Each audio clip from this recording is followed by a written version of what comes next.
This is the best of the wrap-up show. A recap and behind-the-scenes look with John High and Gary 𝗏𝗏𝗏𝗏. The best of the wrap-up show begins now.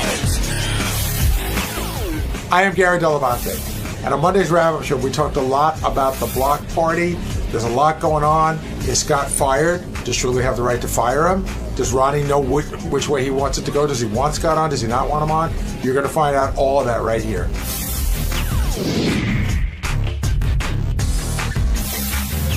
At the end of the show, we had the big block party blowout. And Scott, I'm glad you're here. I wanted to talk to you before the other guys got here, because you've been accused of, sometimes you'll say you're joking after throwing a fit when you're clearly not joking. And I wonder if that, why do you do that? Is that a defense mechanism? It must be, but if you think the block party, yeah, I was mad when they did the prank in between shows. I was really mad. Now, which was the one in between shows? I know about the bus prank and the plane not prank. What was the prank in between shows? Where I'm going on last. Oh, that was a prank? I thought they actually told you that. Well, that was the prank. That was the prank to get me mad. See, I didn't think that was a prank. I thought you got mad because they actually said go on last. Well, they did say it, but it was supposed to be a prank.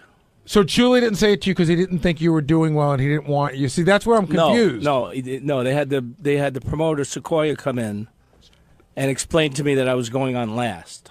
Yeah, I just. By the way, I knew nothing about this part of the deal anyway. What is he doing here? Don't worry about what I'm doing. He's 1/3 of the. You should kiss his ass because his time he could have totally thrown the guillotine down today, and he didn't say a word.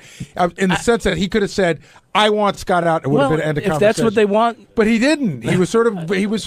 Despite all your shortcomings that Shuli sees, he seems to like you. Let's get back to the prank. They came in between shows in San Francisco.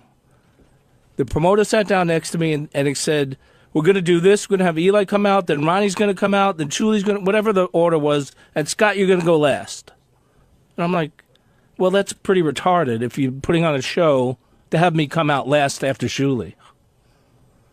And I was like, and they go, no, that'll be better, blah, blah, blah. That was the prank to get me mad. Was that a prank, Ronnie? I didn't know. I saw the tape. They're saying I actually thought there, that was a good idea. Up for a minute. I thought that was a good idea, but they are saying that was a prank. I think that was a response to Scott coming out with the material, and he hadn't told anyone. No, they're saying that was a prank. They said that was the prank. They weren't going to do that at all. They were just trying to get me mad. Okay. Regardless of the prank, right? Are you fired or not? You're going to have to ask Shuli that. No, I'm asking you. As far as I know, yes. Aren't you a third of this team? That's what I thought, and that's what the whole idea. That's why I'm getting upset about things, because, yeah, I was a third, and all of a sudden Ronnie and Shuli are making decisions and not including me. But if Ronnie, what kind of decision did I make? Ronnie abstained. Ronnie really didn't. I'm going back to the discussion we had about the flat fee when you and Shuli came to me. How much did you get this weekend?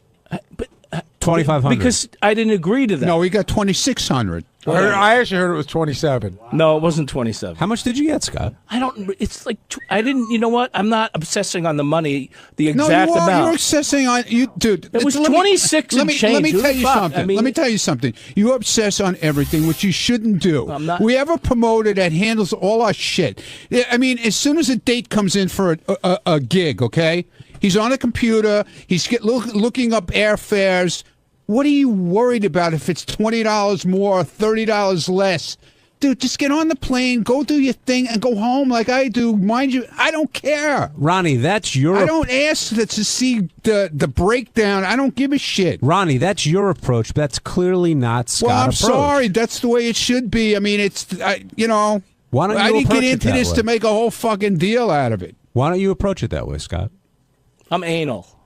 Okay. About some things. I mean, I'll admit it. But the thing here, if I could just jump in for a second, I'm going to let it ride between the three. The thing that I'm getting out of this is that, yes, it started out with the three of you, but it appears that Shuli's doing the bulk of the work. So while you guys may have had the original idea, it's not the workload is no longer the way it started. And it sounds like come to me and say that. It sounds like, well, he did. He said, now we're going to do a flat fee.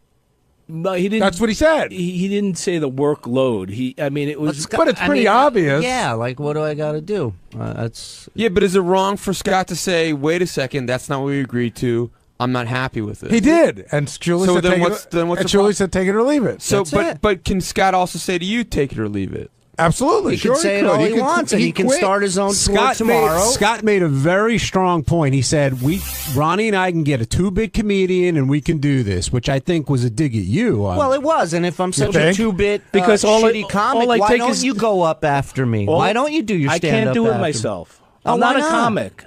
Why? Well, then why entertain this thought in the first place? Why have somebody write you jokes and go up there and do them without telling any of us that you're going to do Okay. it? If you know right now you're not a comic, what changed last weekend when you thought you were?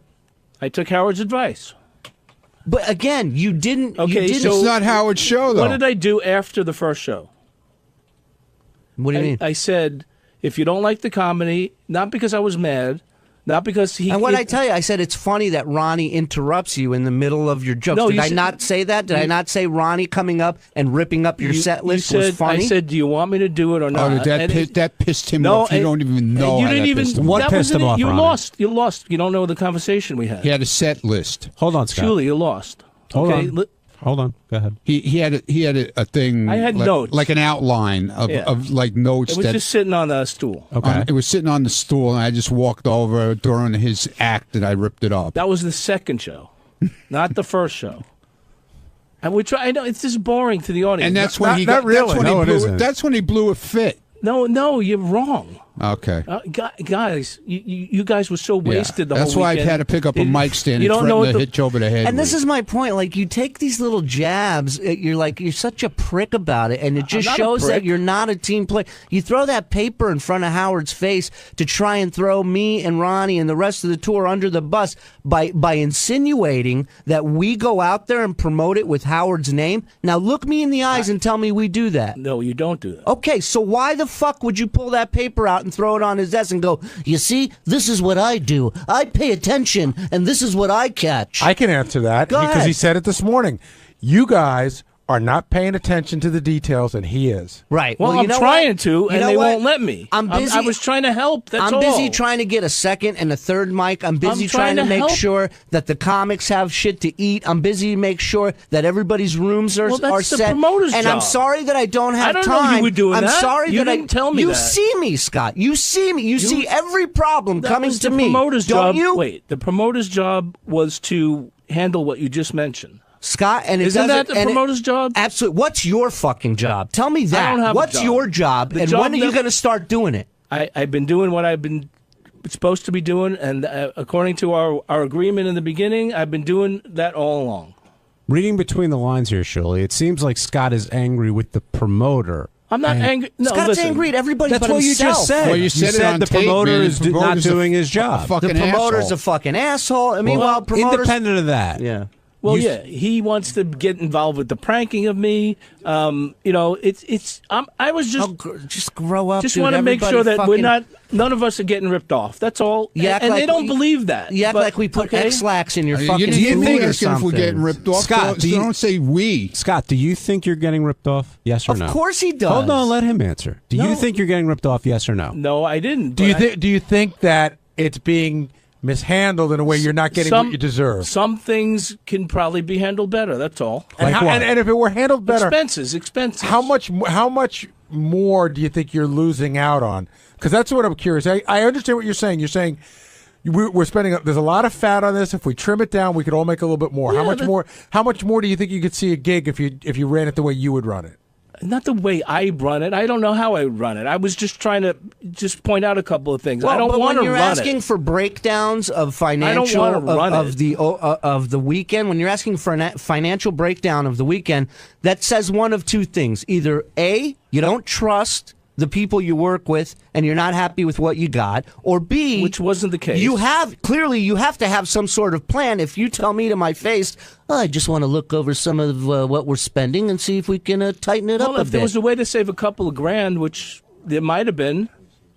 So you want to see the expense reports because you think there's a way that we can save a couple grand, but yet you have no idea on how to do that. But surely, if Scott's a partner, based on the original agreement, if Scott's a partner, There's no such- why there's is it, no- why there is are it no wrong? partners. Right, Yeah, there's no Benji, partnership here, There's no Benji. partnership here. So who is in charge and who owns this? Nobody Nobody owns it. We're doing So it as a who group. gets who would be okay for them to see the expense report?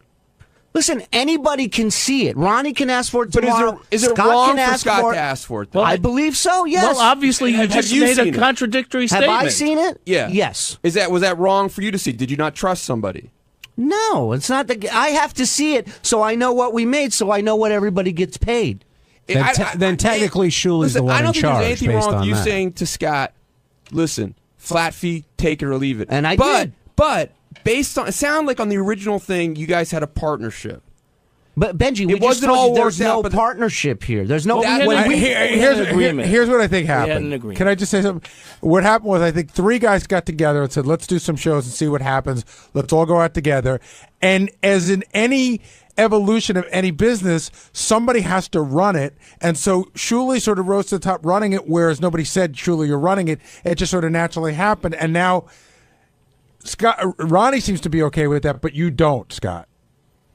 No, you know what? I thought that the 3 of us would make decisions together. Can I just tell you? Bottom line, here's what pisses me off the most is, And I feel that you guys are leaving me out of the loop. Hear me out. on a You're lot of leaving stuff. yourself out. In all honesty, you are your worst. You are your own worst enemy. You really are. okay. But let me just say this, okay?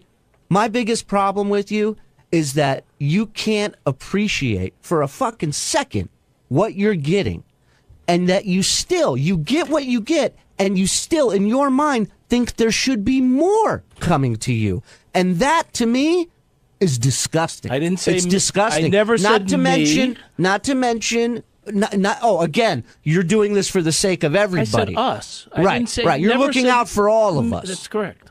And you don't believe that. Of course. Does anybody in here believe that?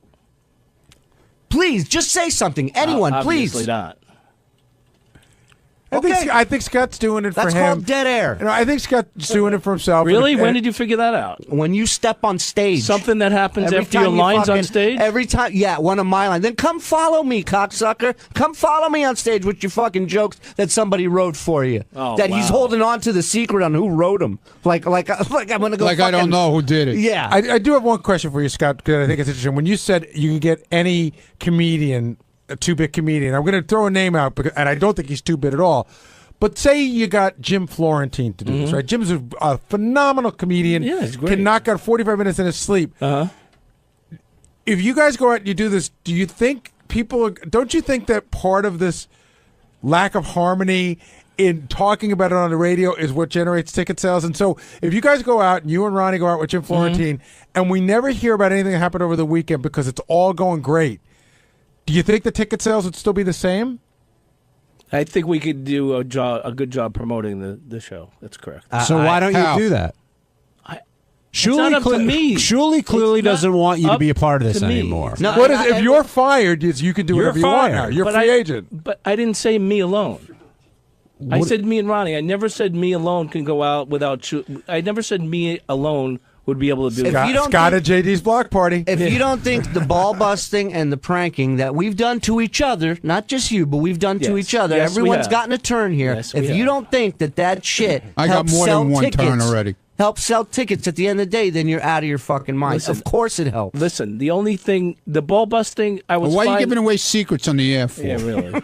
Gary, doesn't it This seem is what like I gotta protect. these guys have reached the point where the ball breaking has now gone a little too far, and It's not even there, John. Yeah. It's not you. You don't even understand. this is the what- type It's not even of good-natured pranks. anymore. We don't even think. You don't even know the type. When I would tour with Florentine and the other guys on the Killers of Con, we would shit in the top of people's toilets in the tanks. Well, that- we would leave upper deckers in their rooms. We would steal furniture out of some guy's hotel room and put it in our room. Like we would fuck with people's personal space. None of that's going on. Push a naked Beetlejuice into a room. Yeah, yeah. You walk in and Beetlejuice in his underwear smoking a Newport with the heater on. That's a fucking awful prank. Hello, Ralph Sorella. Hello, John. Hi. Hey, Ralph. What's up? Hey, now. Hey now. Hey, I'm not sure about the lineup kind of issues, but I was talking about Ronnie over the weekend or in Vegas, whatever the fuck day it is. I think Ronnie expects Scott to be like him. I want to defend Scott a little bit here because, Scott has a way that he travels. He wants to know what's going on. He just doesn't want... Ronnie doesn't care where he's plunked down. He doesn't care if he's in the back of a pickup truck and sleeping in a gutter. But Scott, cares about that true. stuff. Well, whatever. You're less high maintenance than Yeah, Scott. I'm not high maintenance at all. But yeah, I know. But that's you, Ron. You expect Scott to be just like you, and Scott's part of this thing too. So you have to respect the way that he is, and you got to meet somewhere in the middle. You just can't. You can't dismiss him and go, "Oh, you should just be more easygoing about it." This is the way Scott is, and then you got to respect his what he wants. They don't really have to respect it. They could just decide whether they want to work with it or not. And Scott can decide to walk away if he That's wants. right. To. Absolutely. It's for both. Absolutely. The thing to me is this is like three guys that started a band in a garage that never imagined anybody would give a shit about buying their records, and now they're selling some records, and nothing's ever been written and up. that's my point to all the guys when it started taking off is you have no idea how hard it is to be just to make money in this business. Forget a living and a successful tour, and we've stumbled onto something. So let's just fucking roll with it. And there's bigger opportunities down the road. Well, there is. I've talked to Scott about it. He knows that there's bigger shit to come. Yet he can't fucking just be a team player. But Julie, as somebody else made the point before, that's why people are coming, because Scott's being a pain in the ass, and this is going on, and that's going on. But Otherwise, the Scott pain in the ass stuff you don't see on stage. You don't get that at the show. You see Scott fucking up and not hitting his cues here and there, but you don't get that other than this weekend when him and Ronnie were kicking a chair at each other for 5 minutes. You don't see that on stage normally. You guys are a mess, and people are coming to see the train wreck. So just go with the train wreck. Absolutely, yes, but I don't have to sit there and fucking work with a guy who's getting paid a lot of money for being a train wreck and is still accusing me or insinuating that I'm holding out on him. But can you? Fuck that. Will there be any legal issues of trying to fire someone with a B12 deficiency? It might be. Might be like a Philadelphia thing. Ralph, the problem my is lawyer get on that. The problem is that Shuley's already done the show. Scott gave them the opening by letting Shuley and Ronnie do the show without him, and it worked. That's where the problem is. It also worked good without him. Of course it's going to work Ronnie. without. Of course it's going to work without Scott. He's not like he's the glue of the group or something. But it did work without Ronnie as well. So I had one complaint in the show the weekend that Scott missed, the Chicago-Arizona weekend, and that complaint was from a fan who said, I paid to see a train wreck. Scott's not here, and I want my money back. That was the only complaint I got. It's not enough of a mess for me. Really, that's what he said. All right, thanks, Ralphie. Scott, I'm going to pick up on what Benji said with this B12. Where did this health issue come from, and is it bullshit or? No, it's not bullshit. I was having issues since late last year, and I thought it was just soreness from working out and stuff like that. And it didn't go away, and I went to my doctor, and they did blood tests and all kinds of things. He didn't find it. Then I went to a neurologist finally, and he didn't find anything there either. There's nothing in my... And they found that my B12 was, deficient. Can I ask you, Scott, because when we talked before this got on the air that you weren't able to do that weekend, you talked to me, and you told me that you couldn't do it. It was a private conversation. I'm not going to bring up what you said, but it had nothing to do with your health. Well, it is my health. I didn't want people to know that I was dealing with a health issue. So why? So you lied to me before and then on the air again. Didn't want to lie to you. But you did twice. I wanted to protect my health issue. How are your vitamin D levels? Don't you trust these two guys enough? See, this is again a trust issue. Ronnie knew. But hold on, don't you trust? I know after the afterwards. fact, but don't you trust these two guys enough to tell them in advance? Don't you think if you told Ronnie and Julie, hold on, and you tell them that they would understand, as opposed to knowing that you're going to make up a lie that they're going to see right through? I suppose that was the wrong way to do it, but I wasn't comfortable with.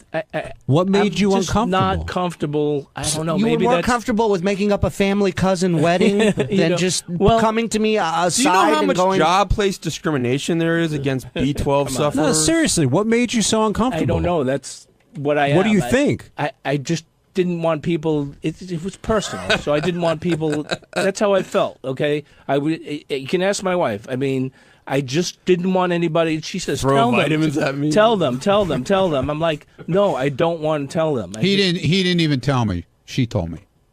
What, his wife told you? Oh, she talking to you? Yeah, She called me and told good, me the whole good. thing. yeah. I don't know what it is, But it was I just after the fact. Wasn't comfortable. My husband Just needs a tell him, multivitamin. because I don't know. I can't explain it. What does the B12 deficiency prevent you from doing? Hitting his cues on time. Yeah. It's not really preventing me from doing anything. In the beginning, it was more. If I sit in one place for more than 10 minutes, I get cramps. My legs are sore. Cramps in my legs. No, But Scott, I'm going to go back to the everybody thing. gets cramps. It's just if I period. can sit for too long. But Scott, you said at one point you thought you had MS, which is very serious. Yes, and I would understand that. Would be I had CAT scans. I had MRIs. I understand, but so if I thought I had MS, San Francisco, Connecticut, I'm just not doing shows anymore. Well, I can't. Well, that's why. But you said no to the West Coast show, but yes to the local show. If I really thought my health was in danger, I'd say no to all shows. No, I didn't think my health was in danger. Yeah, you got it wrong. It's very uncomfortable to travel. Here's So the telling. I was hoping that by skipping these shows, that with the treatments I'm getting, that further down the line, a month later, I'd be much better. See, that makes more sense. I would respect you 100% more if you just came out and just said, "Look, dude, my biggest issue is the money. That's it. I want more money. I don't like that you're making more." I'm not going to deny that. Okay? That's all you've been doing. Is you come up with other excuses other than what you're really pissed off about. No, of course, I want us all to make more money. I'm not in it just for myself. Granted, the money is great. I'm not denying the money isn't good. Do you think what you get paid for San Francisco and Sacramento for what you did? Mm-hmm. Do you think that was a good amount, or should you have gotten more? That was a good amount. Do you think Shuli should be paid more than you? That's Yes or no? Just be honest. not. You see, the problem is, should he be paid? That's not the problem. Should he be paid more than? You're not me? answering the I'm not question. saying what's the problem. I'm He's asking you a doing a lot question. more, but our arrangement was we got paid So the yes same. or no? So that Yes sounds like or a no. So yes or no? If he would have come to me and said, "Listen, I'm doing a lot more than we originally thought." Scott, do you think yeah. Shuli should be paid Okay, more than you? fine, yes. You do. Then it seems we don't have But a you problem. you don't don't. believe that. It You're going to seems- sit here and tell me you actually You're feel not that getting way. my point. You're not. I'm You didn't probably make a not, point. I'm not probably explaining it clearly. The original agreement was we made the same amount Got of it. money. Got No, it. there But wa- no, so then the no, answer no, is- no. Oh, That wait, was wait. never. Yes, that it was was. never So, said. Ronnie, what do you say? Because the first couple of shows, They He made got more than nothing. me. He they got like made more $100 than bucks. me. Like the first 3-4 but we shows. were guaranteed X amount of dollars. Were you aware of that, Scott? That Yes, there was, I told him that. Yes. So, and then as time went on, But I don't throw it in his face like he throws expenses in my face. What that tells me, although there was no agreement, what that tells me is if you guys were willing to take your fee and it was a partnership, but he took less because it was all on him, then he is sort of running the show. I took And you less. you sort of agreed to that. Otherwise, you would have said, no, we'll take less and we'll all split it. I took less because you guys never That really was do one anything. show. No, it wasn't, Scott. It was more than one show. Chambersburg, you guys were making good money right from the start. Right from the start. No, I and know that. I didn't take my share for at least 3 shows, maybe 4. I didn't take a cut. I didn't make anything. see, I didn't know that was that many shows that you didn't take that much. I explained it to you when we had our fight in your studio, and I explained that to you. And, you hear what you want to hear. Scott, I'm going back to that question I asked you before because I want you to answer honestly. Mm-hmm. Do you think Shuli should make more money than you? Well, if he increased his workload, I know you want a yes or a no. I'm just trying to explain this. Ba-dum-bum.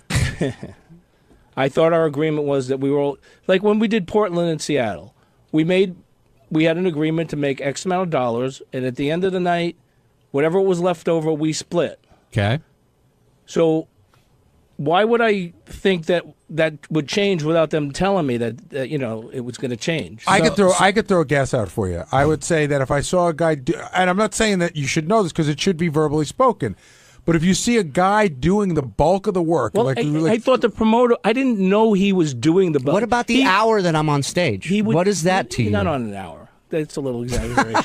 what would you say the ratio? Dude, if you added up all the fucking time you've been on stage, you know what's funny about you? 10 minutes. I get to a point where I start feeling bad, and I'm almost ready to let you fucking back in, and then you open that dumb fucking mouth of yours, and I'm like, why am I wasting my time with this fucking idiot? Say, for argument's sake, he's on stage for 45 minutes. Whatever. How long are you on stage per show? I'm not on stage a lot. But like 5 minutes? But I'm there. I mean, he's 8 to 9 times we're more. All there. I mean, we're all fucking stool. We're all there the same amount. I'm a stool. Yeah. It's not just a numbers game because you bring something to the table too. When Scott's going to be there, people can come out and see you. But he is carrying the workload on the stage. I'm just telling you what our agreement. I'm going to go back to our original he can't agreement. Answer the question. He won't answer your question. Now that you're aware of what 𝗛cie does, and all that stuff aside, if he wants to come to me and say, do you think 𝗛cie should make more money than you? Fine. Yes. Okay, so my question to you now is, if for some bizarre reason 𝗛cie said all is forgiven, all the shit you said about me today being a too-big comedian and a hack and everything else is forgiven, and all the shit he's thrown in my way, and you said you forgive him, with the current agreement, not all split, the agreement that he threw at you, would you do that now? Flat fee. Would you do the flat fee agreement? Fee? Moving forward, knowing everything you know? No. Now, I'm so glad you answered this honestly, because this is what Scott the Engineer is all about. This motherfucker is going to walk away from thousands of dollars when the flat fee was $500 less than he made this weekend. That's his flat fee. And he's willing to walk away from it for good. That's you. That's who you are, You're not motherfucker. explaining it, man. That's who you are. Why would you walk away from the flat fee? Or from the other option? Because he feels he's owed more. He feels he deserves more. He feels like he's doing something. All right, so Scott, those guys decided you're not getting it. Who's those guys? You keep saying those guys. All right, so say I don't make as much as 𝗛cie either, you fucking moron. Okay, but Scott, say Ronnie agrees with He what hands me a fucking check. That's all I care about. So you don't care if 𝗛cie makes more money than you? No, I don't give a shit. Just let me go home. This guy's old. He just wants to go home. Here's your problem. Your problem is that you're counting Ronnie as a partner, and Ronnie doesn't appear to want to be a partner. They're all the partners. That's the whole thing, Gary. Well, they guys came to me but together. Scott is saying that you are, that it's a three-way partnership. He's wrong. There was never a partnership. It's just something we sat down and said, okay, let's do this. There's no fucking partnership. It was an agreement between three people. I don't know. Oh, yeah, you guys are yelling at Scott. I'm not. But you guys are giving him shit for saying, I understood we had a percentage agreement, right? But there was no percentage agreement. Well, there was no agreement said this is what we're going to make every show. On the air, you said you didn't come to the Chicago shows. I told him in Portland and Seattle. You said you didn't come to these and shows. We did you in Connecticut the as well. Now I'm going to change the agreement on you. And I told him in Portland and Seattle, I said, we will never make less than this at one of these shows. And we haven't. So, but wait. And why we'll is it make wrong more. if Scott thought the original agreement was a percentage deal? You say, no, I will only offer you flat fee. Why are you giving him shit saying that's not what I want? No, I think you're missing the point. I'm not giving him shit, and he's not giving him shit. He's saying, here's what we've agreed to do. You can take it or leave it. We did it in Portland, Seattle. We did it in Connecticut. And it's done. Same and deal. We ain't doing it anymore. We ain't you get doing X it amount anymore. of show plus whatever's left. Oh, wait right now, a Scott, second. you're losing. Wait a second, John. I wasn't in Connecticut. Where's my cut from Connecticut? If it's a partnership, you weren't there. Where's my fucking cut? Well, where's my cut from Arizona and Chicago? You got $4,000 in fucking Connecticut. Where's my cut? I didn't get anywhere near $4,000. Oh, bullshit, dude! I tell you exactly what I got. I can tell you exactly what I got. If you think I got $4,000, 22 in Connecticut. That's correct. No, you got. I will bet on that. Really? I would swear on my life that that's what I got.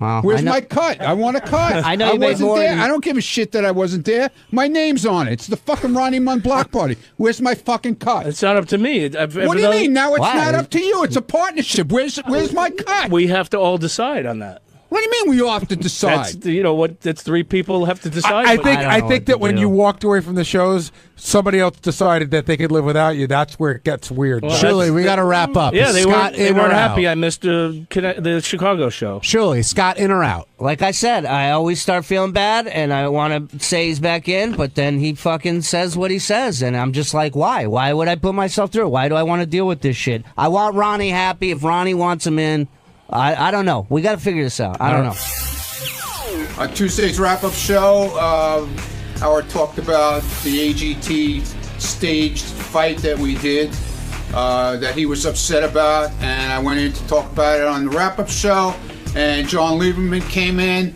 and tried to put words in my mouth that weren't there, and I got pissed off. Check it out.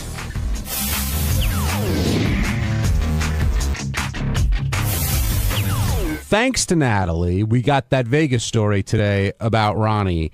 And I have a feeling we were going to get that without Natalie. well, regardless, Ronnie staged this fight with the other security guys there. Hold on a second. They staged it, and he That's was a right. part of it. Okay.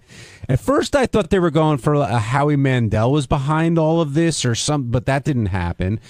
But when Ronnie went in there and Howard and Robin both explained how they felt, it seemed to me that Ronnie either just decided to tune out and didn't want to deal with it, or he really feels that he did nothing wrong in this situation. Well, I got to start by saying I do love Ronnie, and I said on the air he actually made me look a little foolish because yesterday on the air I talked about how amazing. Oh, it wasn't on the air. I was doing the special for behind the scenes at AGT, and I talked about how amazing Ronnie is, how people throw all sorts of shit at him verbally, and how he doesn't let it get to them, and he's the consummate professional. And I get that there's a familiarity when you work on a crew. I was there for a weekend, and I feel like I knew these people. I was eating with them, and you're hanging out with them, and you get to know them. So Ronnie's like really in there. But Were you saying like, "Hey, asshole," when you ran into him? No. But I mean, you get familiar with people. So if I got familiar with them over a weekend, imagine how bonding and experience it must be for Ronnie over 6 weekends. So let's and a Vegas week. Okay, so however, you've got the familiarity. like I'm familiar with you, but when John and I come in the morning, I don't go, "Hey, douchebag." Well, you could, but we don't. No, that's just our relationship. But I don't do that to anybody. Well, Ronnie does this to almost everybody. I mean, that's just the way he communicates, and we'll get to that in a second. But my point is, being Howard's guy for so long and knowing. Why would you take the chance? Why? And this happened before here when Ronnie and Scott did that Langford bit a few years ago. It's like this creative bone that's inside of them that needs to come out. Do you think Ronnie wants to be sort of a writer and an entertainer, or what possesses him to do this? I don't know that Ronnie wants to be a writer. That's Howard's rap, and there may be something to that. But I do know that Ronnie likes to be in the middle of things. He's not a guy that wants to stand on the side. Standing on the side and watching is against what Ronnie wants to be in, when he's not doing that. He likes to be in the middle of the party. He likes to be part of the fun. Now, Ronnie's whole rap was, well, this wasn't supposed to happen in front of Howard's door. It was supposed to happen down the hall. But the truth of the matter is it shouldn't happen at all. Because I do agree, even though everybody on the crew knows each other, you do get into a weird area where there may be a lack of respect. And, why didn't one of the other guys do it? If it's not near Howard's door, who is the prank for? Is it for the other security No, guys? it appeared to be for the one security guy who didn't know that Harvey and Ronnie have this relationship going on. That's a goof. That's what I got out of it, was for that guy. Benji, why do you think Ronnie realizes that he made a mistake here, or do you even think Ronnie made a mistake by doing it? Yeah, I think it was a mistake. I think it was horseplay. I don't think Ronnie put a lot of thought into it. I think it was just like, hey, we're having fun. But shouldn't you put a lot of thought? I get what you're saying. He didn't put a lot of thought into it, but that's part of his job. I think it was a big mistake. I think it was it was. I don't think he did it. I don't think he did it in any malicious way, but I just feel like, again, you got to be at the top of your game, even more so when you're outside of here. Does this incident destroy everything that Ronnie, all the goodwill, I guess, that Ronnie's built up on AGT? Because he has been doing such a great job. With Howard? Or well, one with Howard and two with NBC and those folks. I can't speak for the NBC folks. I mean, I don't know. Though I met a lot of the security guys, and they all seem to, be funny guys. I don't know if they would have done this, but I think they probably just thought the whole thing was goofy, my guess is, and they don't really care. Howard's probably a little bothered by it.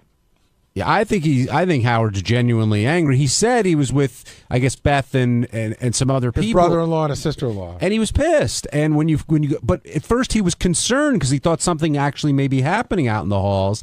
And then you find out, it's all a joke. How do you expect him to react? Exactly. And by the way, I want to give a big shout out to Ralph, who, when he called in this morning, didn't try to lie and act like a hard ass. Said he opened the door, saw a fight, and immediately crawled back into the room. I love that about Ralph. Brian, you're on the wrap-up show.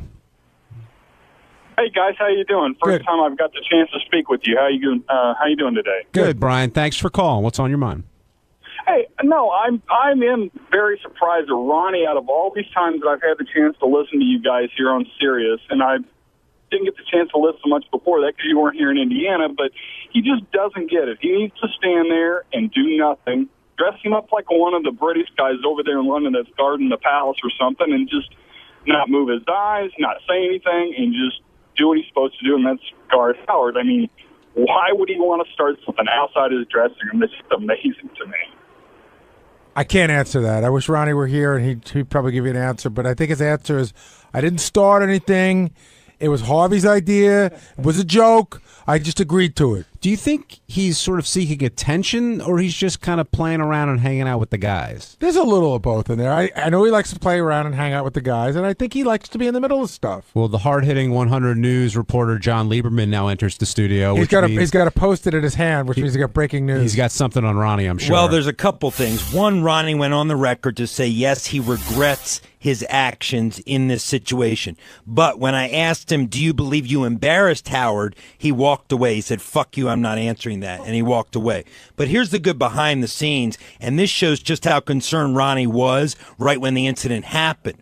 This guy Harvey says to him, pulls Ronnie aside after the whole thing and says to him, I'll bet you $1 million Howard doesn't even bring this up because Howard hasn't said a word. This was a couple hours after. And Ronnie goes, no, man, he will bring it up. He will bring it up on the air. And so Ronnie bets him the $1 million, that will Howard bring it up or not? So Ronnie clearly was concerned from the get-go about this. And here he is. Ronnie, you were concerned at the get-go about this event, correct? Because Harvey bet you $1 million that Howard wouldn't bring it up. Okay, so what's your point? So that shows that you were concerned from the get-go about the gravity of this, despite you playing it down today. Dude, what the fuck is your problem? Leave me alone.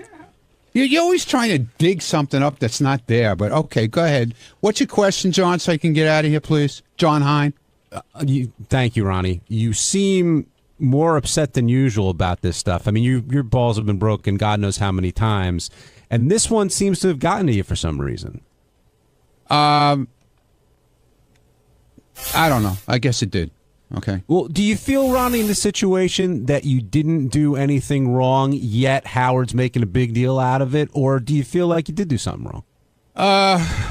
Yeah, I guess we did. Both of us did. Not just me. Harv, you're talking about? Yeah. And did it cross your mind that maybe it wasn't such a good idea at the chance that it might piss off Howard? At the time, everybody was thinking about what a cool bit this would be with just between us, what we were doing. It was a bunch of guys hanging out. You know what I'm saying? I didn't think about, I'm not going to speak for Harvey, but I didn't think about the consequences afterwards, okay? Do you think that if you guys would have done this down the hall, like you said, you wasn't supposed to be in front of Howard, so we did it down the hall, and Howard just heard about it later on through the grapevine, I don't know. He'd have the same reaction? I don't know. It really did cause a major commotion in there because nobody really knew what was going on. They really didn't know if it was for real or not because the only ones who knew about it were me and a few, security guys and Harvey. So nobody knew what was when it went down. It looked real. Well, I got a question for you, Ronnie. I've been where you've been, so I got to answer this as honestly as you can. When Harvey came up to you and threw this at you, right? Was there any part of you that thought maybe we shouldn't do this, or did you just immediately think it was a great idea? Yeah, I mean, you know what? It was the last day of taping. Everybody was like happy, and we were having a good time, and I don't know. It shouldn't have happened. No, but I'm saying, like, when you heard it, did you say? Because I've done things, yeah, and it's never dawned on me until afterwards. Done. Well, it was like the same thing with Bubba's wedding. It didn't dawn on me till I got back to the room. But that's night. different because you were drunk that night. That's a whole different thing. This is like I've done things and then afterwards gone, damn, I'm going to hear about it. But I didn't think about it when I first thought about doing it. Exactly. What was the time difference between like when Harvey gave you the idea and when it happened? About 30 seconds. So it happened immediately. And what happened was it wasn't supposed to happen that quick. He said, we're going to do this in a little while, and then the next thing I know, I'm on the floor because I turned my back and I said to him, dude, I was eating like, I don't know, a couple of pretzels and I had a can of ginger ale in my hand. I said, wait till I get done with this. He said, yeah, okay. Next thing I know, boom, man. He like blindsided me from the back, and I'm laying in ginger ale now. And people thought somebody pissed in their pants because we were all on the floor, and it was ginger ale, so it's kind of like that color. Now, there's a rumor going around that there may actually be video of this. I thought you said it'd actually be pee. One of the security guys has it on his phone. So we're working on obtaining that. How did the other security guys know? You're not going to get it. We're working on it. Oh, yeah. Well, you can work all you want, but if Terrence gives it up, this guy, then he's not a man. And he's not the only one who has it. All right. Ronnie, when Howard came out... You know what, John? You're really getting on my fucking nerves today. So why don't you just leave me alone today? You're talking like a moron right now. Just get away from me. He's talking to you, John, not me.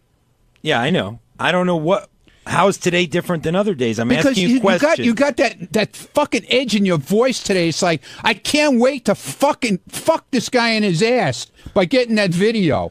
You want me to get you the fucking video? I'll get you the goddamn video. It's already out on the goddamn fucking table already, all right? I'll get you the video if you want it that bad. Why are you so worked up? Why? Because you don't think the video is going to be interesting for everybody to see? Well, as a reporter, we get information. Good. Well, That's why we ask for the video. Go get information. Okay. Well, if you're going to give me the video, I'll take it. If you want me to get it for you, I'll call a guy and have him send it to you. How's all right, that? That's great. All right, I'll make your fucking life easy.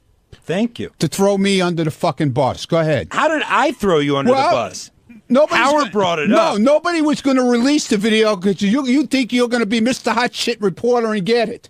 I'll make it easy for you. I'll get it for you. How's that? Okay. Thank you. I'm saying thank you. Yeah, but I don't think he wants to be thanked. That's what's going on here. When Howard came out, he sounded genuinely concerned that you might be hurt. Were you aware of that? Yeah, I knew about that. And so, did you approach him about that? Did you say you were sorry, or did you have a conversation? He found out about it.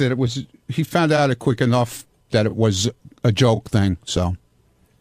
What about this other thing they got on you today for, like walking up to everybody and saying, "Hey asshole" or "Hey douchebag"? No, it wasn't. It's not everybody. It's me and Harvey. That's what are you talking about, dude? It was me and Harvey. Every morning I'd have to communicate with Harvey. Part of my job to let them know we were on our way to the set. Okay, so the first thing I would get a message in the morning from Harvey. Good morning, douchebag. How are you today? Go fuck yourself. And I would answer him back like, hey, dick ass, we're on our way.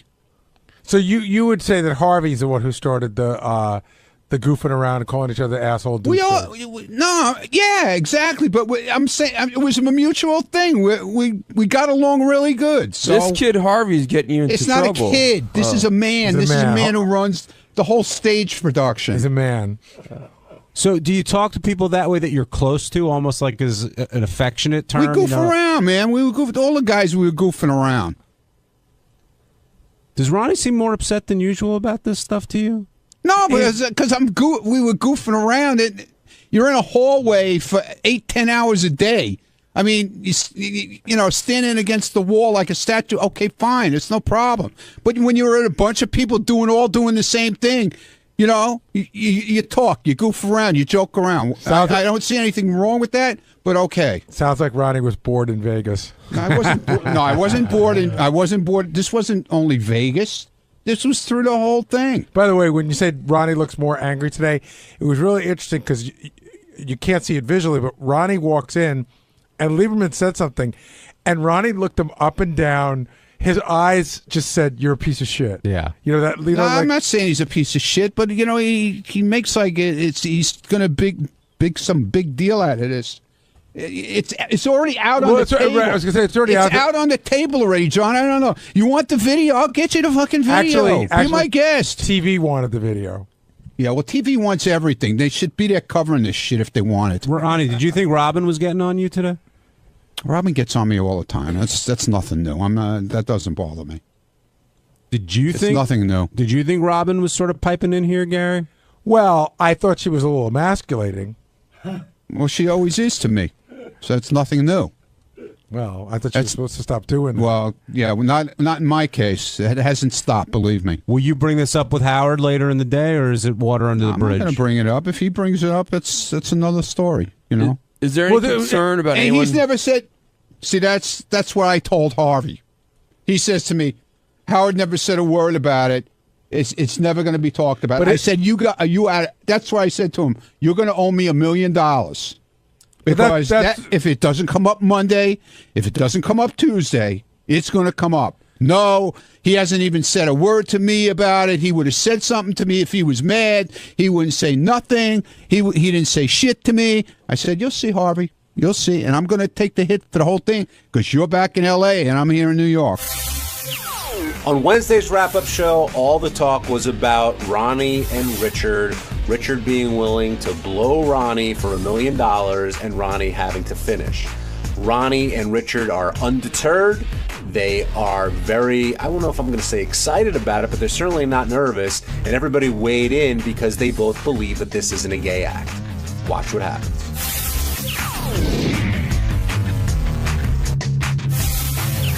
We've got to talk about Ronnie and Richard. This came up on Wrap Up the other day, and now Howard's well aware of it, and you got to have that conversation. And has your mind changed at all? I mean, you went pretty hard on that banana, but do you... Thanks for noticing. Oh, please! How could you miss it? But you almost choked yourself. I gagged. Yeah, I was gagging. Are you thinking twice? This is becoming more real now. I guess Noel's now on the hook and is going to call, and it seems to be it might actually happen. Does that scare you or intimidate you, or does that get you more excited to do it? It gets me excited. I'm that much closer to being a millionaire, and and it. Plus, I mean, part of the big thing for me is I love funny bits and I love doing funny stuff for the Stern show, and it'd be a great bit. I just think it'd be hilarious. Richard, I got to ask you a question. Have you really discussed this with your wife at all? Like, did you go home that day and say, "Listen, we could possibly get $1 million"? Absolutely. And what did she say? She was like, "Yeah, go for it." She's like, "As long as you're not messing around with another woman." You know, if she knows Ronnie, my wife and Ronnie are really good friends. But she didn't like laugh and go, "No, you're kidding," or anything like that. She was just like, "Yeah, go for it." Yeah. She was. I mean, she knows it's funny. She was laughing about it, and we keep joking about it. We keep saying, if I blow Ronnie, we'll get to afford some Dom Perignon to wash my mouth out with, and all this stuff. But it's becoming less of a joke and more of a real thing, it seems. Yeah, but I'm a little bit worried that I might have scared Ronnie off because when I was blowing that banana and looking into his eyes and, sucking it, it seemed like it creeped him out a little bit. So I hope I didn't scare him off from it. You know what I think is, first of all, I really genuinely commend you because... Thank you. I and I'm a little jealous, but I know it's like, I like... And I think, that I know you don't like some parts of it. And I know you're not I know you're not into it in a sexual way. And I also think that you don't like the fact that your parents being like wouldn't like and things like that. But I think my parents have a pretty good sense of humor, though. You know, they Richard, there's having a good sense of humor and watching your son blow Ronnie to completion. I don't know how good of a sense of humor I would have if I was your dad about that. Well, they listen to the show. They heard me lick Sal's nuts, and they've heard me get my taint kissed by Sal. And that all seems harmless now. This is just one step above all that. Is it something you could like say, only 7 like steps. the way you talk to your wife about, say, hey, I want to make sure you're comfortable with it. Have you had that same conversation with your parents, or will you? Or No. Well, and I also thought, maybe I thought maybe Howard or somebody would want to ask them first before I even talk. Their blessing. Believe me, they'll be front and center, sitting in the front row. In Barca lounges. You and Ronnie have agreed to this, and it's got to be Ronnie's got to come. But both of you insist that this is not gay. Yeah. Well, in some people's eyes it is, not in mine.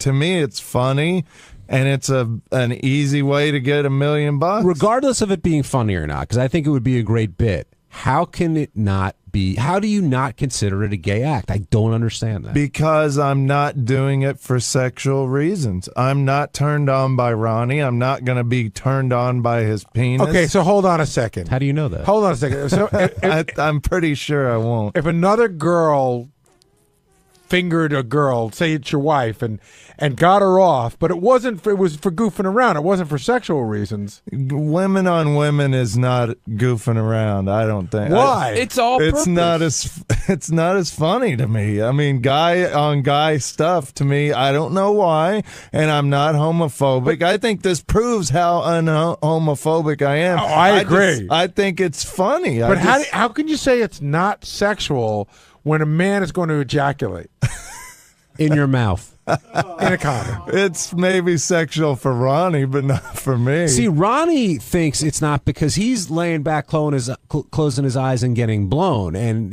that's how he's rationalizing it. He's not. Maybe he is thinking about it being you, but to him it makes it. But he wouldn't blow you. That he thinks is gay, which makes no sense to me. It's all intention. Like, and I'm not joking around. Like, is a pap smear a sexual act? If a woman, it's a smear, not a schmear. If a woman, and this is a horrible thing, but if a woman orgasms during rape, which is actually very common, right, is that mean she wants to be raped? No, it is common. Benji's right, that is common, but I've never been able to do that's also not premeditated. This is like, I can't imagine either of you being able to sleep the night before. What about the night after? Together. Hey, once it's done and I got that money, I'm fine. I think the scariest thing though is the fact that I know it's a small, actually maybe it's not even a small chance. It's the fact that you have to do it to completion. Mm-hmm. So you're counting on Ronnie. Oh, it's a team effort, no doubt. To finish, and if he doesn't, you could do this all for zero. I know. That's the scary part about it. You guys have to work together. There's got to be, that's a part of any kind of contest. I guess there's got to be a risk that you won't win. Right. This is the gay amazing race. Marianne in Kentucky, you're on the wrap-up show. Hi, Marianne. Hi, Marianne. Oh, hi. Hey, I was trying to find out from Richard. It's about time you finally come out of the closet. You and Sal have been through so much. But is this Sal going to be still left out from all this? With you and Ronnie? I talked to Sal about it. I said, would you do this? Would you want to be a part of this? And he was like, no way. Sal doesn't want to blow Ronnie. And I was thinking more if you blew Sal. Would you blow Sal? If Ronnie, for the money, yeah. Let me say, if Ronnie stepped out and Ronnie and Sal were willing to step in, would you do it? Probably, but I don't know. I'm so close with Sal, there would be something weird about it. I would think that it might ruin our friendship. Oh, now in some weird way. Now it's getting weird. Yeah, exactly. Like Ronnie's, I'm friends with Ronnie as well, but there's just something that's different about doing it to Ronnie. I'm not as worried about it. Now, let me ask you a question. If we talked about this on the air today. Say somebody were to step in and undercut you and do it for $950,000. They can do it. Then I'm not. You wouldn't doing go to 9. No, You're not bargaining? nope, not at all. And Ralph was the name, Gary, that was floated again. out there? I don't want to. Somebody came and told me that. So without Ralph calling in and putting it out there, I don't really want to go there. But yeah, somebody came to me and said Ralph told them they would do it for 9. Do you think that's dicky at all for someone to undercut you, or you no problem? No, because I'm going to be right there in front row laughing at whoever's doing it. To me, it's still a funny bit. Whoever blows Ronnie in public, another guy, it's going to be hilarious. Garrett, do you have any, like I asked Howard this, and he said, absolutely, I'm going to do it. Do you think Howard, this is $1 million for Richard, do you think Howard has any qualms about doing it? What do you mean? Like putting it on a show? Yeah. No. I wonder if he'll really do it. I mean, it's a big thing. For AGT's going to love it, the synergy of it. For starters, we have to take it off-site because you can't do it here in this building. Yeah, I wonder what the logistics of it would be. I'm telling you, we're taking it to Citi Field. No, we can't go to Citi Field, but believe me, we'll find a place. Yeah. I wonder if you can even do it like in New York, though. Like, would we maybe have to go to Vegas? Okay, hold on a second. What are you worried about if it's considered like a porn shoot? It's not prostitution? It's not prostitution because nobody's paying. Both parties are getting paid, but one person isn't paying another person. But you're right; it could be considered a porn movie, and then we'll just have to fly to L.A. We might have to go to Mozambique or something. Dubai. Yeah, Dubai. The Thriller in Manila. Jim in Jersey, you're on the wrap-up show. What's happening, guys? My God, I'm happy to get through. Long-time listener. Hey, guys, it's funny because it's true. I think Richard would do this for like $50,000 if they would have brought that up.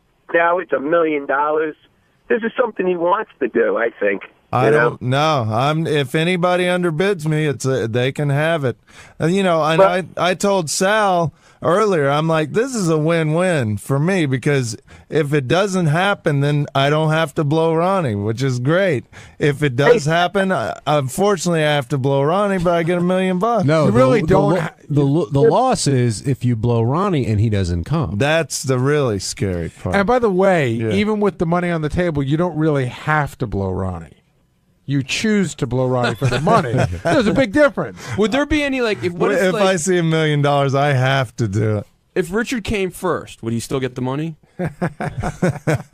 That's what everybody says, and you can. John Hein can inspect me down there. John Hein can put his hand on my crotch and verify that I will not get. You're the only one we'll trust, John. Yeah, no, thank you. I will. I can assure you, I will not get a boner while I'm blowing Ronnie.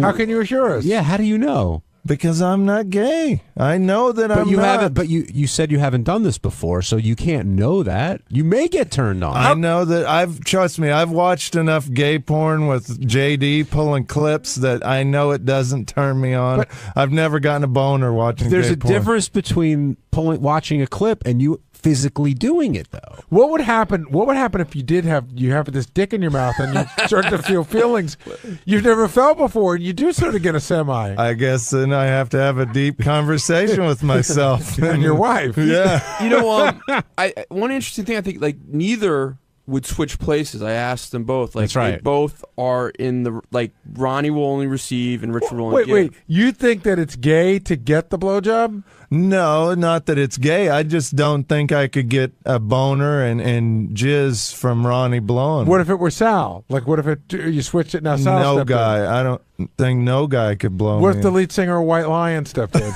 Mike Tramp? Yeah. I don't think he's got long blonde hair. he's into that. I know you're not anti-gay at all, but do you think it's gay that Ronnie could complete it?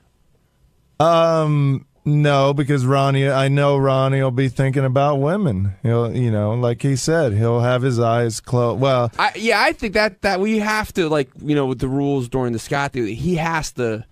You got to put in one of those things. What was that movie, Clockwork Orange, or one of those where they had the thing keeps that his eyes open? Forces his eyes open. You got to put that on Ronnie. Ralph Sorella, your name is being bandied about here. Is it true? Are you offering to undercut either of these guys and get in on the money? Well, I don't know about undercutting because the problem is I couldn't come. I'm sure I couldn't come from that. So how much can I get for just limp dicking it?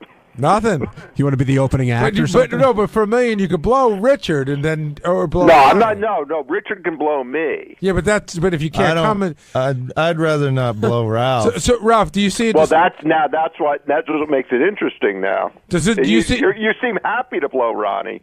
Well, because it's funny. I mean, it's funny to goof on Ronnie, and it's funny to watch how uncomfortable he is with this. I don't know that you would be as uncomfortable with this. Ralph, do you see a distinct difference in one or the other?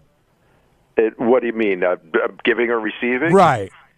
Oh, actually, absolutely. I mean, giving it is much gayer. They're both gay acts, by the way. Richard's crazy if he's saying blowing a guy is not a gay act, but doing it is much gayer than just receiving it. Because, like you said, you could close your eyes, but I mean, it's still gay. But you're doing a lot of work to blow somebody. Ralph, how do you? Yeah, but to receive it, you have to get turned on. Yeah, Ralph. How do you know that you wouldn't finish? Because I don't finish from girls. I don't like blowjobs. I'm sure Richard's not going to kick it up a notch. You did see him with the banana today. He knows what he's doing. Hey, what if we do like Richard? What if like works several guys from the staff at once, and the one to come first gets the $1 million? Gets the $1 million. Yeah, well, wait. What do I get out of that? What if he works on both me and Ronnie, and then there's, you're guaranteed at least, like $700,000, and then whoever comes first gets the extra $300,000. I just had this most disgusting vision in my head, like I zoned for a minute, and I had this idea of like Richard really working it, and moving his head back and hocking a big loogie on it, like they do in the You watch too much teen anal, Gary. All right. Would you spit all over it first, Richard? If that's what it took, whatever. But Ralph, you do say something interesting. You say it absolutely one way or the other. It is a gay act. So you're saying you admit that it's a gay act, but you still be willing to do it for $1 million. Absolutely. Of course, it's a gay act. But what Ralph is making sense. Yes, but Ralph, I don't think Richard is using the word like how would you what would you define a gay act as? When two men are in love and making love, and I'm not in love with Ronnie, and he's not in love with me. We're now joined by Ronnie Mund, who's the other half of this event that we're trying to make happen. And Ronnie, you don't seem very concerned about this. It's just another day at the office for you. Say what you said to me during the break, Ronnie. What'd I say? Oh, about nobody's going to come up with the money? Right. Yeah, that's what I said. Because it's no big deal. It's not going to happen. I'm not worried about it. What if someone does come up with the money? They're not coming up with $3 million, dude. Not for that. That sounds like a taunt. It's like Ronnie's. See, I could look at that girl's ass and we have no problem. Yeah, he's got a picture on his phone. While Richard's mouth's around your penis, you got no problem with that? I wouldn't even think about it. It'd be Richard's. Can you do that? Do you think you can mentally block out the fact that Richard's the one doing it? I think I could. I hope you can. For $1 million cash, man. See, maybe I could. Maybe I could, and maybe I don't have jump the shark money. You know what I'm saying?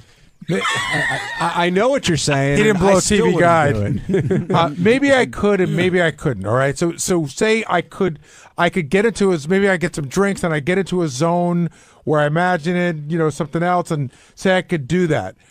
When you're done, people will still say you came from a guy blowing you. Right. So you got to deal with that. Okay. Yeah, but what's wrong with that? Why is that a bad thing? Actually, there's nothing really wrong with it, but there is to me, the whole gay thing is not that big a deal if you're gay. Mm-hmm. It's just that you guys aren't, and so people will think that you are, and to some people there is a stigma for that. Yeah. New York's pretty liberal, though. I think we'd be fine around here. Yeah, the family reunion in Kansas City would be a little weird. Hey, Ron, if I'm real sorry. We all know you lost your mom. If she was still around, could you be doing this? Probably not. Ralph? My mom's around, but she doesn't get the show. Yeah, and Ralph, by the way, certainly no way would she hear about it from anyone else. No, she's pretty insulated. The only one who would tell her is my sister, and I could give her $10,000 to keep her mouth shut. I'm loaded at this point. By the way, I'm gone for $1 million cash. I mean, it's $1 million cash, right? Yeah, after taxes. Right, Ralph. Gone where? Gone where? I'm gone. Are you kidding? $1 million? You know what you can do with $1 million? Fuck, I'm gone. Really, I don't have to deal with anybody giving me shit over it. Well, wait, Ralph, you still got. I'm in the Bahamas somewhere. You still got a lot of life left, and you got. Yeah, I'm gonna go live it out on a beach. I'm done. I thought all these guys, $1 million's a huge to me, but I thought all you guys had more money. See, $1 million's not a big lifestyle. That's if you just really. It's like $70,000 a year if you just live on it. Hold on a you second. realize how much? $1 million's you put it in the bank and just live off the interest. But that's like $70,000. First of all, it also depends on $70,000 a year. I sell my house, get a nice chunk of change for that. Okay, plus with all the other investments I have right now.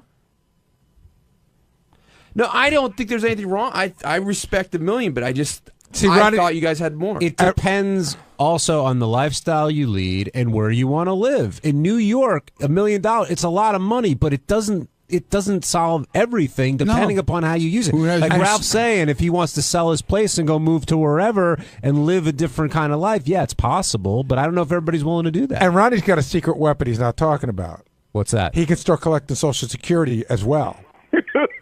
Seriously, that's a whole other chunk of change. But Ralph, you're not getting the $1 million if you're not coming. Yeah, well, see, that's the problem. I don't know. Maybe if I don't have any, maybe I could if I don't do anything for like a month, and you know how you get like that, and if somebody just touches you, you explode. Well, the other thing is maybe you is there a time limit? What if quick? Could Ronnie maybe take ecstasy, and then it might be easier. I think he has to. I ain't taking anything, pal. Drug tested. I learned my lesson with that minimum this amount of past time. weekend. Oh, it's like Olympic drug testing. Wow. You're gonna make sure he Can you doesn't. one last question? Can you finish wherever you want? Well, I think there was talk that Ronnie would finish on my face, which I'd rather not that happen, but I think they want proof that he finishes. I love it. Yeah. I'd rather not as not know. Well, if that's one of the little things that has little demands for me to get the $1 million, then I'll deal with it. Ronnie, have you had... Oh, go ahead, Ron. Go ahead, Yeah, but quick question. So if you're finishing on your face, then I have to touch myself to finish. Like, or were you? No, he's doing it. it. We talked about it. Yeah, I would have to be the one. This is not gay at all. It'd be like holding a water hose, over my face. You're earning that $1 million, that's for sure. And Ronnie, of course there's a way this money can be. I mean, it'll turn it. Somebody would sponsor it. You could be held somewhere else. So you could sell tickets. I mean, of course it could be that money could come from somewhere. So don't think that this couldn't happen. I can't speak for Noel Biederman, but I do know that he was trying to get the naming rights to Giant Stadium, and that's big money. And he's already a sponsor on this show. It wouldn't surprise Gary. Am I off base? I wouldn't say it's a slam dunk, but it's not. I wouldn't say it's no way is it happening. I'm going to ask you kind of a crude question, but so to get the $1 million for this, you have to get hard, I guess, to finish, and you have to finish. Let's say the option was you could put your penis, your limp penis, between Richard's butt cheeks and not come. Which would you rather do? Absolutely not. I'll do that too. Do you come a lot, Ronnie? Do I what? Do you come a lot? I never measured it, dude. Sir, come a lot. Would you be interested if there were a $250,000 bonus to go a second round? I could be up for that, maybe. Do you guys agree that there should be no Viagra or anything like that, or that doesn't matter to you? Or Ronnie, you have no problem. Well, Viagra, forget about it. He'd be sucking my dick for a fucking week. Yes, Viagra doesn't make you come; it just gets you hard.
Andy Cohen from Bravo, who I'm fascinated by. This guy... The guy who runs all those housewives reunions. He's got to be worth a fortune, right? He's the head guy at Bravo. And he brought all that stuff, right? Yeah, and he seems like a goofy guy, but evidently he's a brilliant businessman. Yeah, I couldn't believe the same guy who was doing those goofy interviews runs the place. Yeah. Yeah, right? I just thought he was some goofy guy who they got to be into the housewives. Yeah. I didn't realize he had provided them with all those shows. We'll bring them in. Thanks. How you doing, Andy? What's up? Good morning. Yeah, it's so early. I know. All the guests come in and they have that. Oh my God. Days looking at me. No, I know. I need some tea or something. Yeah, we'll get you handled. Thank you, man. We'll get you caffeinated. Thanks. Right this way, sir. Right in here. Go right here. Right in here. Okay. Oh, it's my team. Hey guys. So you're here today to promote your new book. Yes, it's called Most Talkative. So you've got that going on. Hope I'm very talkative today. But you're also talking to Howard Stern. I mean, it's your first appearance. No, I know. How are you feeling about it? I am, you know what? I was very nervous about it like 10 days ago, and now I feel like I got through that, and now I'm just psyched. You're here, you're in the moment. Yeah. We're going to get you caffeinated. Yes. It'll be fun. Yeah. Yeah, I'm very excited. I'm like the biggest Howard fan. I can't believe I even got through security. I can't believe I got booked on the show, actually. Oh, he's psyched to have you in. I'm very excited about it. Cool. Yeah. Have fun today. Thanks. Andy Cohen is a guy who, against all odds, is successful on television, and he's a successful programmer. He is responsible for all of the shows on Bravo. Bravo was kind of this cable channel that was languishing, couldn't find an identity, and didn't know really what to do with itself for a while. Yeah, and Andy figured it out. Yeah. Oh, yeah. Good for you. Oh, yeah. I'm fascinated by you, actually. Andy, Bravo is a network that, as Robin just said, was languishing. It was not doing well. You were hired not to be an on-air guy. Right. Not at all. But to be the head programmer. Right. What credentials did you have? Yes. What is it? No one knows really much about you. Yeah. How did you get to be a programmer at Bravo? I started, by the way, when I started in TV, I wanted to be on the air. And this was like 25 years ago. And Don't you think a lot of television executives want to be on the air? Which is why it is so fucking crazy that this happened. I mean, this is like, to say 1 in a million is an overstatement. This does not ever happen. Because not only are you the program guy, you're openly gay. Yes. And so right away, it's hard to get a network programming job being openly gay. That's number one, don't you think? I mean, at this point, yeah, I don't know. I still think so. Really? Absolutely. Maybe on a big three or big you four. and Les Moonves are the only two guys that are openly gay program funny. directors. I mean it. Funny. What do you mean funny? He's not funny. gay. Julie Chen. She's not a beard. She and I were interns together at CBS News. Is that right? Actually, Is that right? Yeah, we were. I was obviously making a joke, so unless you can't sue me. You're not anyway. serious? No, I'm not serious. Although who knows? You never know. He's a very attractive guy. Very personable. Very personable. Yes. So I still think that most programming guys would love, like Les Moonves, for example, was an actor. Right. Put himself in some series even. And I think that they can't be on the air because they will be viewed as less professional. Right. You know. Well, I think you're right. And programming guys, I think, are hams in general, basically. Right. And the thing that I get so much, and it actually bugs me, and it's why I'm excited that this book is coming out, because I tell the story in the book, is everybody says, oh, you gave yourself your own show. You gave yourself your own show. Do you know how hard it is to fucking give yourself your own show? No, how hard is it? Well, you can't do it. What? I'm a runaway train? I'm because like, most people at the network probably said, oh, and you can't give yourself a show. Well, it's not possible. Right. It is like impossible to walk in. I mean, Because you're actually, you look like a bigger douche. You look like the biggest douche on the planet. So how did you put yourself on TV? Well, so I didn't put myself on TV. Right, how did you wrangle a TV yes, show? exactly. Right. So basically, when I was at CBS News for 10 years. Right, your background was at CBS. Where did you go to college? I went to Boston U, where you went to college. Where did you grow up? I grew up in St. Louis. In St. Louis. And by the way, the arch is very impressive. I don't know what.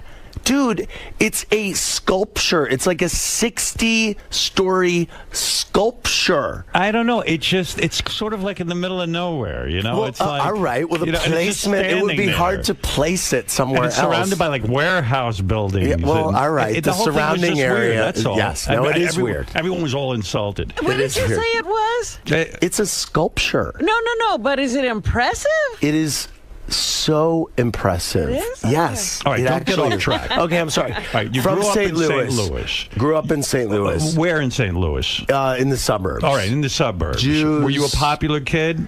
I was. Were you openly gay at a young age? No, I wasn't. I actually was in terror of coming out. I mean, and I was popular. I was voted most talkative in my high school class, and I was head of the student body. And did you know you were gay? Yes, I did. And you had to live a closeted life. It was so bad. And did you date girls? I didn't. No, so you've never banged a chick? No. You haven't? No. What do they call that? They call it a gay person who always knew he was gay. That is called a pureblood. A pure Is it really? That's right. Are you kidding? That's right. I knew there was a title. No. Gary, what's the title for like a gay guy? Isn't it a gold star lesbian or gold star homosexual? I'm a pureblood? Yeah, you're a gold star. Oh, my God. That's my new name, pureblood. I love it. So girls are disgusting. Let's be honest, right? No. Girls are Come great. on, let's be honest. I just always wanted to be with guys. I mean, it's like, by the way, there's a thing. When I was in high school, this horrible thing happened, which is in my book, and I'm not going to like sit here and plug my book. Don't but plug I just your want book. to say Go ahead. it. What's in your book? It's called Most Talkative, and it comes out today. But I went to see Eddie Murphy in concert with some friends when I was in high school. That had to be hard. And we decided to do shrooms, okay, at the Eddie Murphy concert, which seemed like a good idea. Right. Every word out of his mouth is faggot. Yes, every word. Right. And everyone is laughing their asses off. And I literally was in there and I was like, "Oh my God. This is my life. This is what my life is going to be." Right. There's 20,000 people in here laughing at me. And I mean, I never did shrooms again, obviously, but I mean, that had to be a bad trip. That was the worst trip. I mean, it was so bad. You're so right. When you're a closeted guy and you're surrounded by a bunch of friends, and they're all making fun of gay people, and sometimes you have to even sit there and go, "Yeah, can you believe those guys?" I mean, it was bad. So dick? that was my whole high school. That was really. So in high school, had you ever been with a man, or did you actually make out with? No. Did you make out with women? Yeah, a little bit. I mean, just to do it, but I mean, it's like So that's the furthest you ever went with a girl. Yeah. No. Feel them up? More. Finger? More.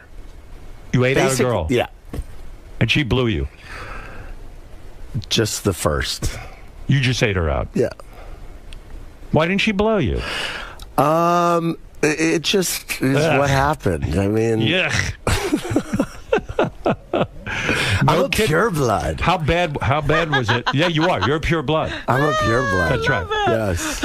I think I just made that up. I think you did. I love it. It's the best phrase. It's the name of my second book. So Andy, it's the name of my second book. I can imagine the humiliation of going to the Eddie Murphy concert, and and at the time he probably didn't realize how painful that was. You know, people's attitudes have changed. Right. And so imagine my glee years later when he got pulled over with that. The tranny. I was like, oh, well, isn't this full circle? Karma's a bitch. Karma's a bitch. So that's tough. You go off to college, and then do you come out of the closet? I came out of the closet in college. Right. Yep. Did you tell your parents first, or did you? I told a girlfriend. I was studying abroad in London, and I went to Europe with a very good friend, my friend Jackie, and we traveled, and then she left, and I was alone in Europe, and then I was like, fuck this, I'm going to start going to gay bars, and I'm going to, Did you force yourself to talk a little differently? Were you like, hi, everybody? No. I mean, yeah, right. I was like this deadhead with bad hair traveling around Europe, and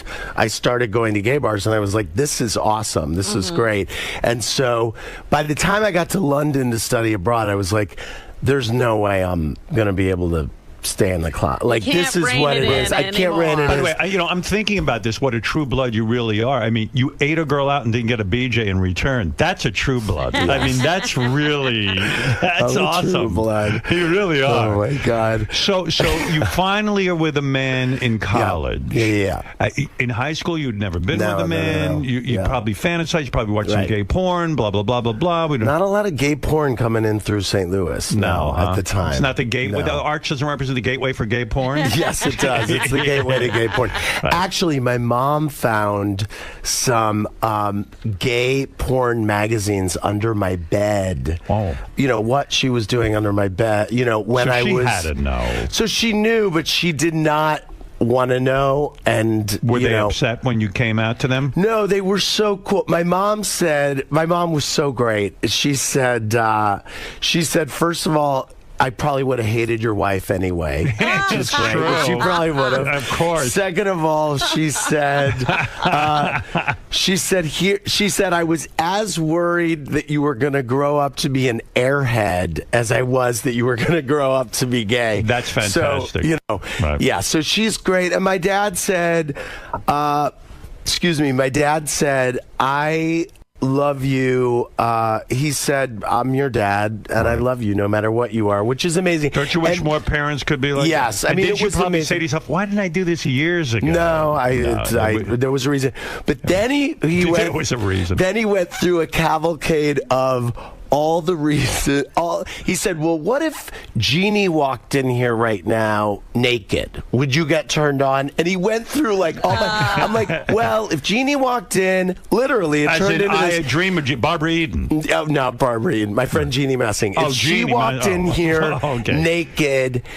I'm like, well, if my eyes were closed and she was rubbing against me, then maybe it would move. I mean, it turned into this whole thing. Did you go through a period of time where you tried to, when you were in high school, did you go through a period of time where you tried to just wish yourself straight? Like, oh my God, just why can't it be such an easy life if I'm just straight? All the time. Whenever I allowed myself to think about it, I was like, because I didn't think there would be any way in hell that I could ever live my life as a gay man. I was like, this is not an option. I thought that there were no gay people. There were no gay. On TV was Paul Lynde and Charles Nelson Riley. Right, I mean, and they were the village idiot. Exactly. Right. So I mean, there was no one on TV, and there was no one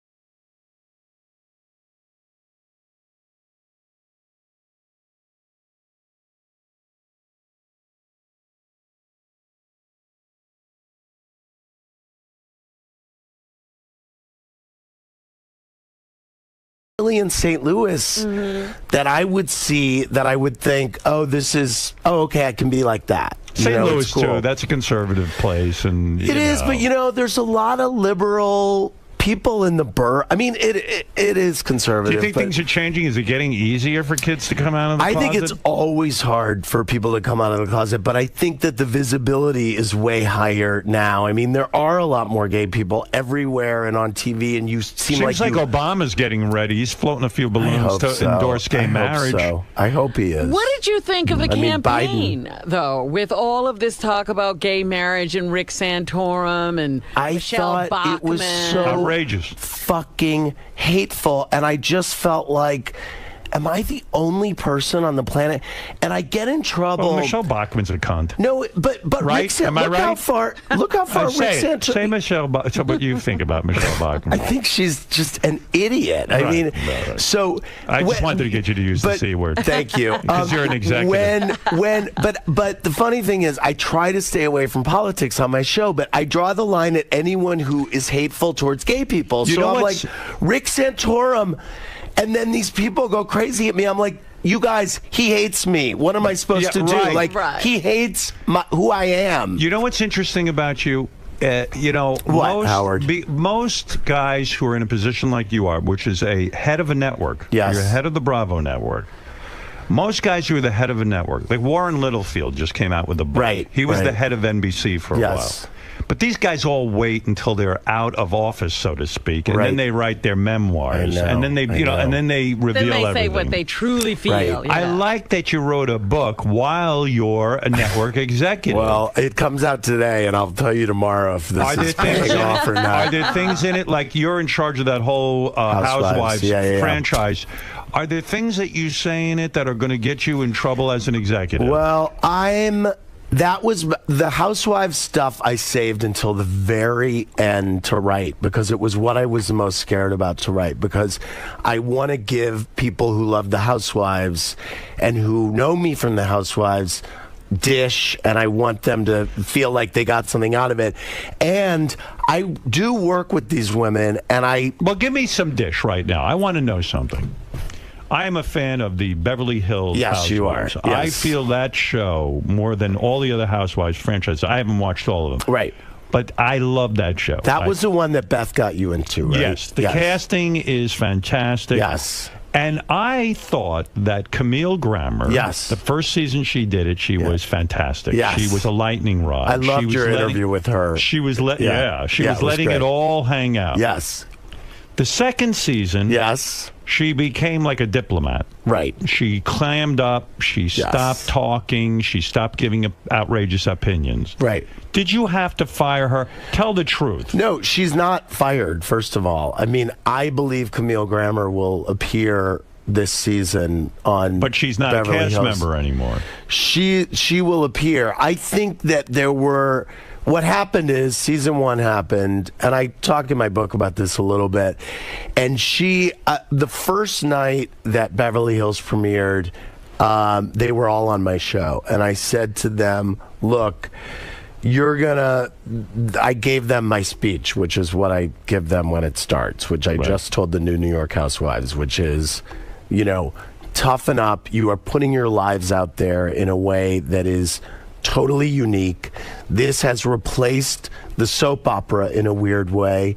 And so now people are going to have opinions about your life in the way that I had opinions about Erica Kane when I was growing up. So what are you and saying? They're That going to Camille tweet you. Are you saying Camille couldn't deal with it? Well, no, and I said to her specifically, you're going to have a really rough, this is going to be a really rough season for you, because at that point I had seen 10 episodes in or something, and I knew what happened at the end, that this was going to wind up with 𝗪cie Grammer leaving her. Right. And that whatever happened to her through the run of the show, people were going to really sympathize with her at the end.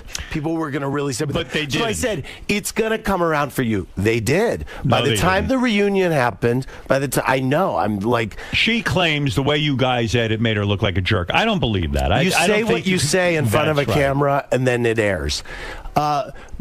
And so she went through a really hard time, and I felt terribly for her, and I was saying, get off fucking Twitter, get off social media. And I was saying, like, come on my show, do something, and just own it and say, I can't believe I said that. That was so dumb. But Why what she did I say ended up that about doing the the nannies? second season is almost ruining the So season then- because she started acting like she was married to the president of the United States. And her moment of glory in the second season, which every fan really attached themselves to, was when she, at that tea party at Lisa Vanderpump's house, got up and said, I'm going to tell the truth. This guy is abusing you, and why are we all dancing around it? And that was a moment where she really let herself go. And she shined. And but she let's shined. tell the truth. Yeah. You're a very bright guy. Thank you didn't you. get to where you are being stupid. You're smart. Okay. And you know as well as I do that these women have no idea what idiots they look like. You're the mastermind behind this. Yeah, I wonder about the casting. Do you ever feel like you've taken a retarded person and made a fortune off of them? No. Because you know they're dumb. I mean, ultimately, at the end of the day... They have no clue who they are. Right. They have no idea that they look like shitheads. I think that what I would say is that they have very... I'm trying to find my word. Find the word. They have, you know what? First of all, we don't cast wallflowers. We cast people who are... But they're desperate for fame. And I think one thing that they don't have, because a lot of these people have a lot of money. But they don't have fame. One thing they don't have is they're not famous. Right. And I think it kills them. that could be one reason that they're drawn to doing the show. And I think everyone has a different reason. That's exactly why they're And by the drawn way, to it. though, it pays off for a lot of them in different ways. I mean, say what you will about any of them, but they're living. Okay, so now they can get into restaurants. They're Couldn't they do that before? I don't know. But things. They want to be famous, but they don't realize what they're famous for being idiotic. Sometimes look, everyone has a different entry point for the show. You think someone's idiotic, and then something happens, and you're like, wait a minute. I fucking love that person. But that's going to be the real book one day. When you write about, when you're an old man, you're going to write a book about what idiots they are. No. You are. Andy, take me through this. Yes. Now. So you graduate college. Yes. And you get a broadcast. You wanted to be on the air, but you weren't. You got a broadcast job. I got a bunch of internships, and the way to make it in this business, for me, I feel like my piece of advice always is just get a shitload of internships, basically. That's good advice. What I did. Yeah. And I got them in radio, and I got them in TV, and my last internship, which at that point I viewed as a graduate course, was at CBS News. And at that point, I had a bunch of internships. How long were you at CBS News? Well, so that was my internship. Then I graduated. I moved to New York. When I was an intern, this guy took me to lunch, and I said, look, my plan is I'm going to go move from small market to small market and be on the air. And he said, well, I mean, you have a terrible wandering eye. I wouldn't do that. I mean, your eye wanders like crazy. Yes, it does. Thank you. Yeah. Did you just notice that, or you've seen that on TV? No, first time. As you said it, I said, oh, yeah, okay, I can see that. Exactly. Right, yeah. Keep pointing that out to people. Yes, exactly. Yeah, go ahead. Yeah. Well, trust me, the first time I went on TV, every fucking person told me how my eye wandered. What do you want to do on TV? What did you want to do on TV? You know what? It's so funny, and this is why what's happening now is so incredible. But in my mind, I loved the news business, and I revered the news business at that time. And I wanted to be a, quote, newscaster or an anchorman. And I think what I really wanted to do was be able to be me on TV. And I think that the format of a morning show really would have been the thing that, in my mind, wow, if I could be me on morning TV, because you kind of do everything. The success of you on TV, and I want to go through the history of this, but the success of you on TV, the fact is that your show, you're on every night now, right? Watch What Happens Live, only live show in late night at 11 every night. Right. You're on Sunday through Thursday. You get bigger ratings than Conan.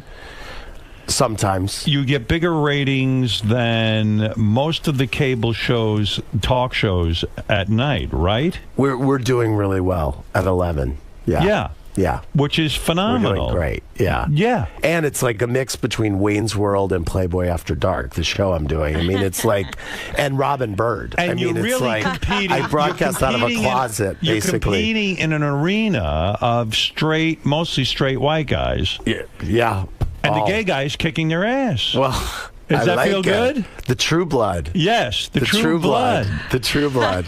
Now, so you go to CBS News. Yes. Everyone says you're a jerk for thinking about being on the air because you have a wandering eye. Yes. And what do you end up doing at CBS News? So I'm at CBS News for 10 years, for the entire 90s. Right. I was at the morning show for 8 of those years. I was at 48 Hours for 2 of those shows. Speaking of for morning 2 shows, of those years. You fill in sometimes on the Kelly Ripa morning show. I have done that, yeah. It was rumored that you would take over for Regis. Is that was still... No, I have my Were you own ever thing. offered? No. And you don't Never. want that. It was literally in the press, and I thank the press for even writing about it. I mean, it's exciting. nice for me. Yes, Right. exactly. So you're at CBS News. I'm at CBS News. I'm at the morning show covering, entertainment and not on camera. Not on camera. I was a producer, and the shit that I did, and I kept journals during the time. And the stories in my book, I lied to Oprah to get an interview and got caught by her. What is the problem with Oprah? You have a problem with Oprah? I love Oprah. She has a problem fucking love with Oprah. you. I just had 3 experiences with Oprah that are so long and involved that were like, and I am a huge Oprah fan. You did something wrong to Oprah? I lied to her like in the height of Oprah-dom in like 92, and What I did you lied say to to Paula her? Zahn. Basically, she was coming in to do an interview, and I said, "Will you do a separate interview for this talk show series I was doing with these other?" It was like Ricky Lake, Oprah, Sally, whatever. And Oprah's people were like, "No, she doesn't need that. She's number one. She's the queen." Like, no, She doesn't want to appear with other talk show So hosts. basically, I tell Paula Zahn, who was anchoring the morning show at the time, I said, "You know what? After you get done with the interview with Oprah, because it was a post tape in our studio, the control room's gonna keep going. Just keep it going, and then roll right into the second interview for the talk show series." Right. So Paula doesn't know that they've said no to me 18 times about this. Wow.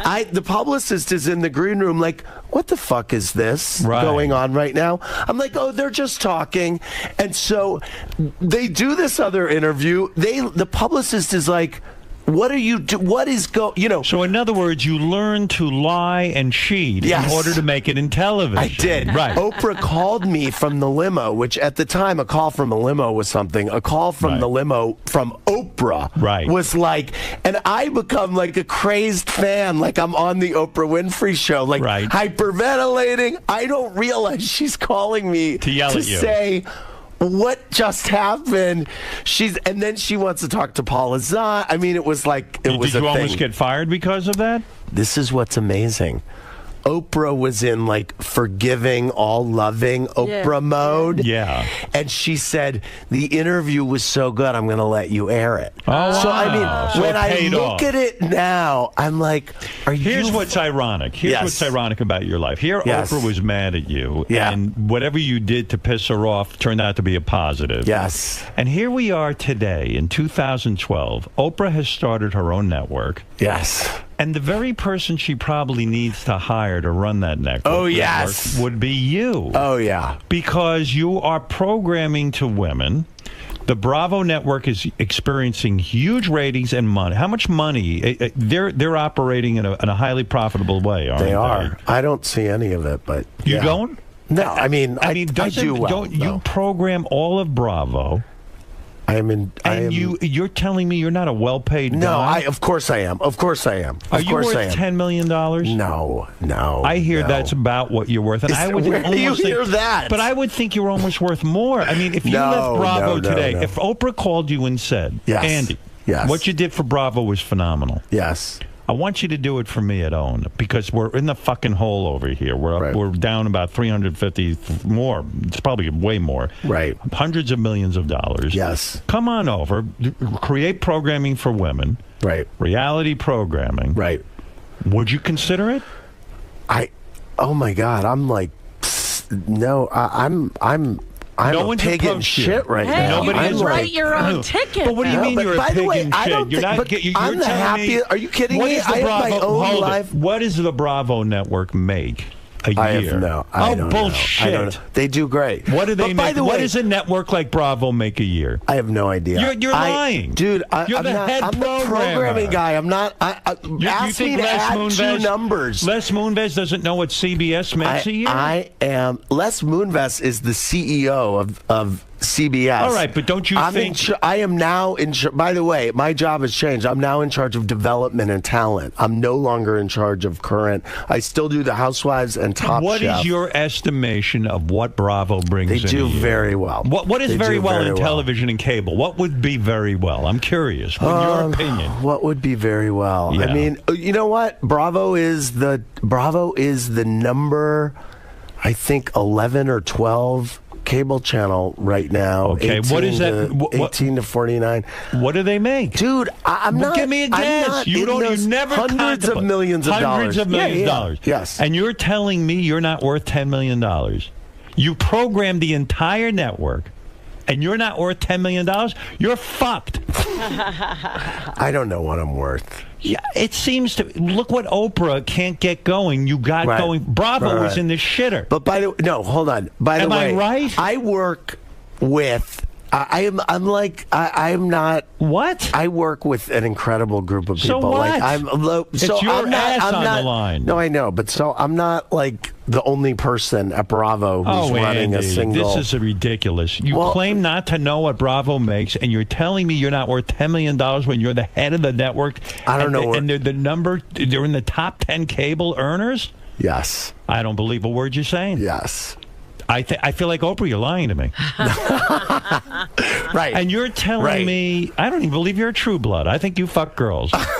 I'm not gay. I don't even I'm think not you're gay, as a matter of fact. That's why he's been You know what? By the way, pretending to be that gay. would be the best thing for me if I wasn't gay Well, and I you was have to just pretend like to be gay. fucking girls. I'm Because you're, pretending to be gay. I Are think you kidding fuck me? more girls than any guy I know. More guys come up to me, by the way, and more guys come up to me and say, "My wife loves your show. My wife watches your show," or You're not curious to fuck my a girl? wife. You're not curious at all to try it? 100%. Are you curious to do a guy? 100% yes. 100% 100% yes. You're not. You don't want. 100% yes. I am. You are. You are yes. curious. Yes. You want to do Why? Robin? Well, you could do that. You could get Robin. Really? Oh, she'll do you. Do you like Really? Jewish guys, Robin? I like every guy. Oh yeah, Oh, she's okay.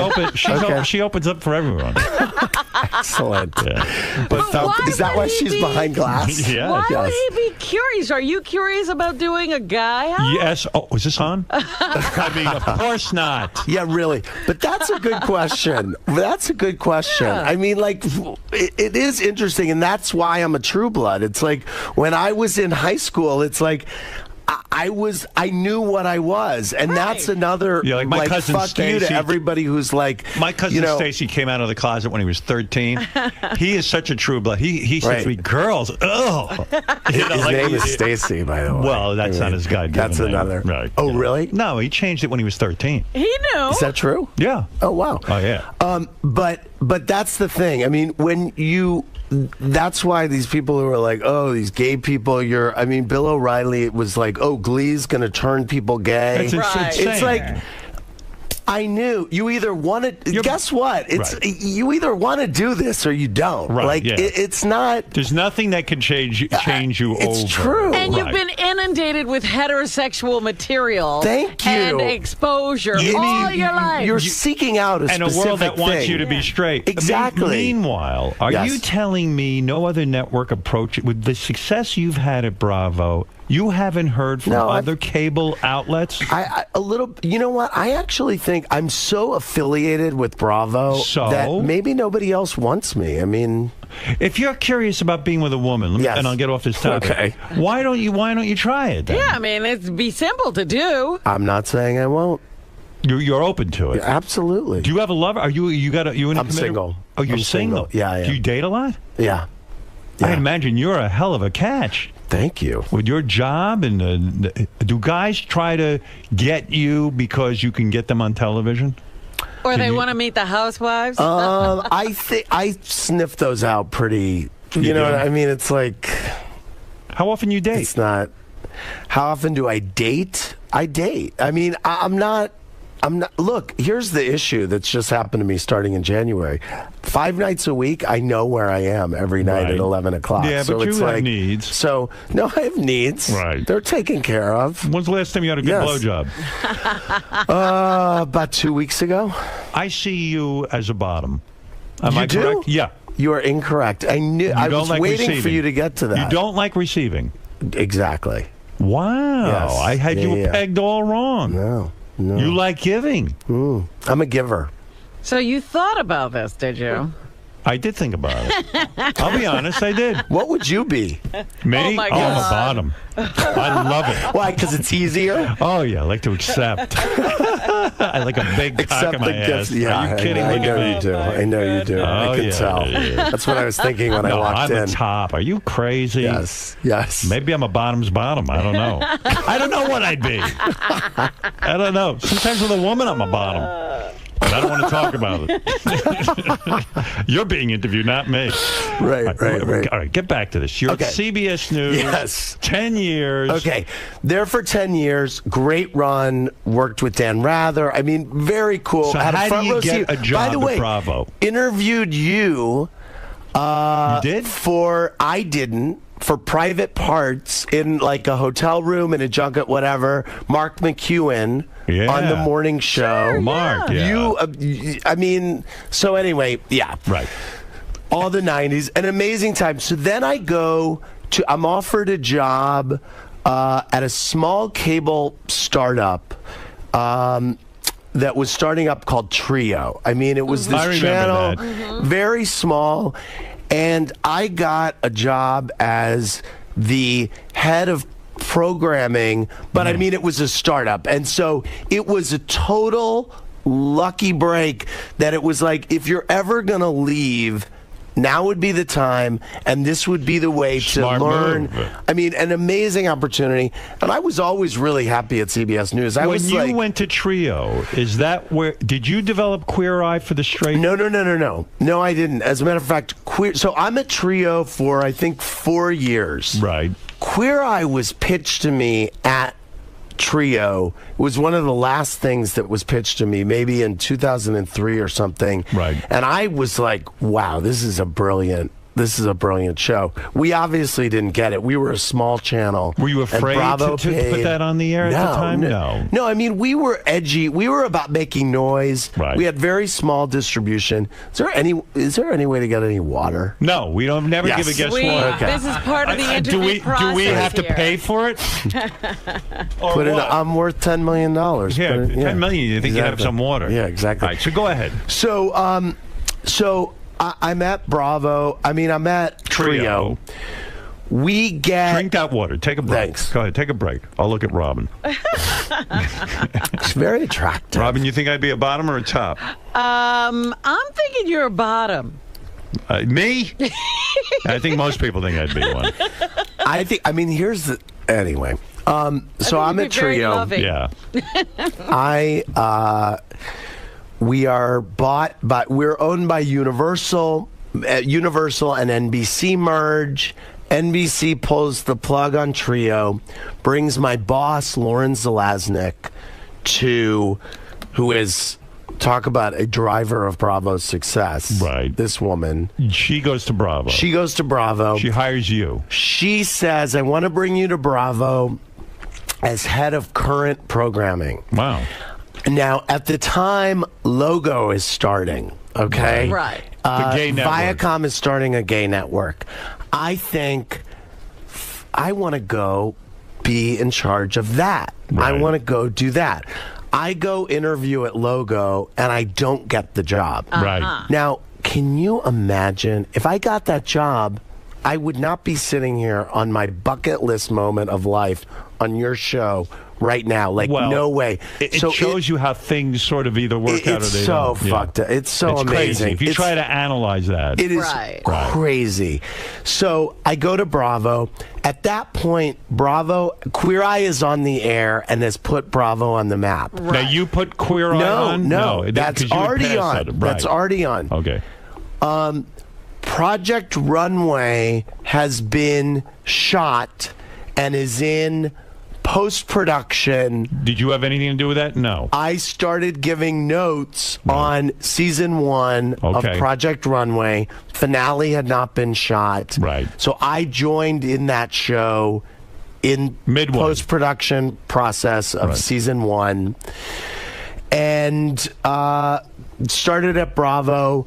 a few of my first shows that I spearheaded with my team, huge flops. Battle of the Network reality stars, right? Which I thought was the most genius idea, taking a format that I loved, Battle of the Network stars. When I grew up, this was a show I thought was my gay Super Bowl, basically. Right, I mean, right, it was huge. right. And taking what I viewed as the stars of today, huge reality stars. Who are the stars? Right. So it was Charla from The Amazing Race, the little person versus the Swan they beat each other up. I mean, this was a real thing versus the girl who won the Swan. And people from Project Runway. So when you come over to Bravo and your first couple of shows are flops, do they threaten to fire you? No. They give you time to develop. No, it's stuff. all good. And again, it is I work with an amazing team of people, and that's why I think Bravo is so successful. So as a programmer, yes, you look at what's going on at the Oprah channel. Yes. What are they doing wrong? What would you do? I mean, here's the thing. Is it going to flop? Is it done? No. I mean, here's the first thing that I would do, and it's the first thing that I would have done 2 years ago. Put on reruns of the freaking Oprah Winfrey Show. They are sitting on a 25-year archive of the Oprah Winfrey Show. Until you get your originals. When they finally did it, you have all this time to fill. Guess what I want to watch? The greatest talk show in the history of talk shows, the Oprah Winfrey Show. So what she did was she repackaged it and called it Oprah's Life Class. Yes. And first of all, I don't want to watch a show that has class in the title. Right. I don't want to go to school. I don't want to go to school. Right. A. B. I just want to see the old Oprah Winfrey Show. It's my favorite show. Don't fuck it up. Don't fuck with it. Just rerun it. Right. And I know that they probably have rights issues with a lot of those shows. Right. Because they have the greatest acts. It is the greatest show. Air Oprah after the show, which was a show that she did for a while, on Oxygen, which I'm sure she has the right to. So that's A. That's A. B. Oprah has said publicly that she really doesn't like the Real Housewives, and she doesn't like people fighting on TV or people in controversy in TV. Meanwhile, she put Tatum O'Neal and her father on. She put right. So, but I think that there's more. She likes uplifting, but I think that there's probably more. Look, the Kardashians is a huge hit.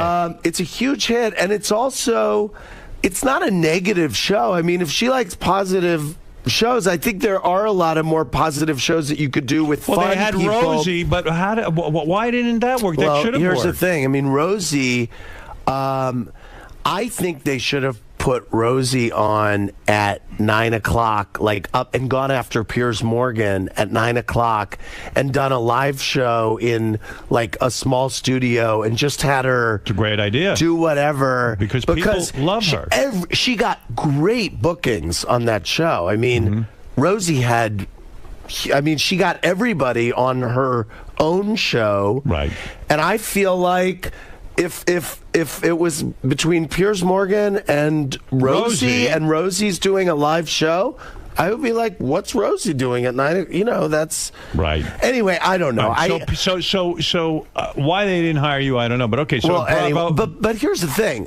Are you unhireable? I mean, Bravo isn't paying you that much. Maybe he has a contract that's unbreakable. I am not saying that Bravo's not paying me. Bravo is paying me well. And what I'm saying is I'm really happy at Bravo. I'm not looking to go anywhere. I couldn't be happier. I'm like... Are you the guy who figured out to put regular housewives on? Was it your concept and you hired a production company to do that? How that happened was this...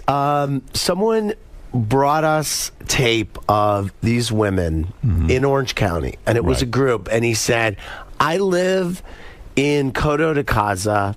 It's a gated community in Orange County, and I live with these women, and there's something there. And he had a lot of different ideas.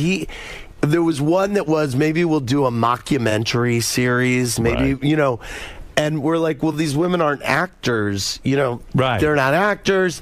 And so we spent some money to just shoot with these women because they were living in these huge fiberglass castles, basically. These huge houses. The reason it's so brilliant is because if you think about it, who the hell's going to put on TV regular housewives when you think about it? I mean, they're not stars. There's nothing, Right. You understand the Osbournes. Ozzy Osbourne was a famous rock musician. I think what was interesting to all of us at Bravo was that there was an idea of I love sociology and I love watching people and human behavior. Right. And we love we have a lot of rich people on Bravo, and we love watching how rich people live. Right. And so really what it became was we shot with these women. Their boobs were bigger than any we had seen. Their hair was blonder, and it's like there's a woman, Vicky, and she's in the insurance business, and she's like in the insurance business,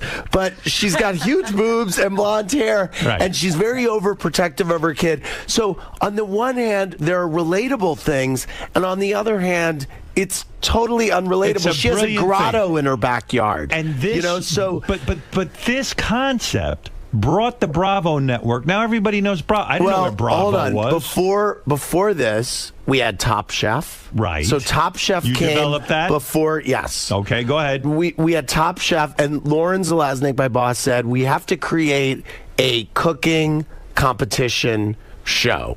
We want to do for food what we did with fashion with Project Runway. Wow. So Top Chef is born. And then we had a bunch of other good things happening. We had a show called Workout, which you would have been very into. Right. We had a show called Flipping Out came, which is a great show about Jeff Lewis, who's a house flipper. And it's a great show. And then the Housewives come along, and then you start doing a show after the Housewives, and you become a star yourself. So here's what happened. Yeah. Here's how I got on the air.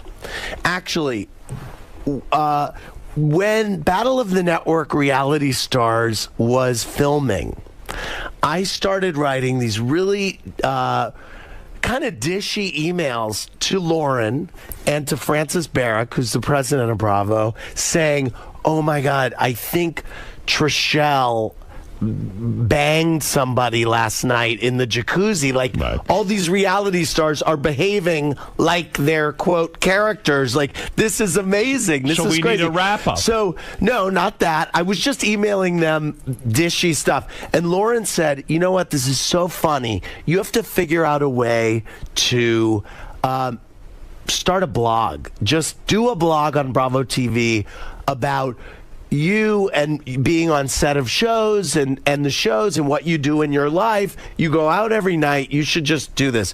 So I started a blog at Lauren's request on BravoTV.com. And I became the first network executive to start blogging. And I was blogging about the shows, and I started having a dialogue with the viewers. Right. And it was really like, and then it became, why did Santino get eliminated from Project Runway last night? And so I would call Nina Garcia, one of the judges on Project Runway, and interview her and put it on my blog. Or I would say, look, I was there on set that day. I was there for every deliberation of Project Runway for our 5 seasons. And I was like, look, this is what I remember. They talked about it for 3 hours. This is what it came down to. Brilliant. Blah, blah, blah. So then if you start writing about TV anywhere, what happens? I start getting calls from CNN, whatever. We need someone to comment on TV. So I start doing that. And Lauren, my boss, says, this is great. You always kind of wanted to be a commentator or be on TV. You're kind of getting to do it. So then she says, as a result of the blog, what would be great, we're starting season 2 of Top Chef. And she says, what if we did an online show on BravoTV.com, and it's you live on the internet, and now this is 2006, I think, something like that.